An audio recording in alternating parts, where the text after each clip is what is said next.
सवाल है, यदि शंकु के आधार की त्रिज्या दुगनी हो जाती है और नए शंकु का आयतन मूल शंकु के आयतन से 3 गुना है, तो नए शंकु की मूल शंकु की ऊंचाई का अनुपात क्या? व्हाट इज द, अच्छा यहाँ पे हिंदी में गलत लिखा हुआ है, हिंदी में एंड वाली जो लाइन है प्यारे बच्चों गलत लिखी हुई है, इंग्लिश में पढ़ेंगे। क्या लिखा हुआ प्यारे बच्चों? What is the ratio of height of original cone to that of new cone? Original cone की हाइट और नए कोन की हाइट का रेशियो क्या है? समझ आया बच्चों? तो एक कोन के आधार की रेडियस क्या हो जाती है? डबल हो जाती है। वॉल्यूम क्या हो जाता है? ओरिजिनल कोन के वॉल्यूम से 3 गुना हो जाता है। तो ओरिजिनल कोन और नए कोन की हाइट का रेशियो क्या होगा? सही बात है। अभी मैंने आपको पढ़ा है कि किसी भी शंकु का वॉल्यूम होता है 1/3 पाई आर स्क्वायर एच। तो 1/3 पाई तो फिक्स संख्या है, वॉल्यूम किस पे डिपेंड करता है? रेडियस के स्क्वायर गुणा हाइट पे, यही है ना।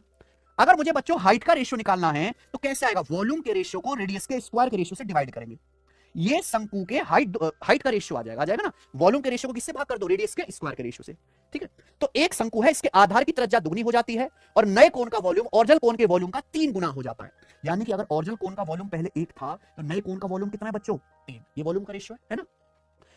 कोण के बेस की रेडियस डबल हो जाते, बेस की रेडियस डबल हो गई तो रेडियस का स्क्वायर किस रेशियो में चेंज हुआ बताओ भाई? अगर पहले ओरिजिनल कोण की रेडियस 1 थी तो रेडियस 1 से क्या हो गई? डबल यानी कि दुगना। तो रेडियस का स्क्वायर किस रेशियो में चेंज हुआ? स्क्वायर करना पड़ेगा ना। हाइट का रेशियो निकालना है तो वॉल्यूम के रेशियो को किससे भाग करेंगे? रेडियस के स्क्वायर के रेशियो से। शंकु के आधार की त्रिज्या दुगनी हो गई, रेडियस 1 से 2 हो गई है, तो रेडियस का स्क्वायर किस रेशियो में चेंज हुआ? 1:4।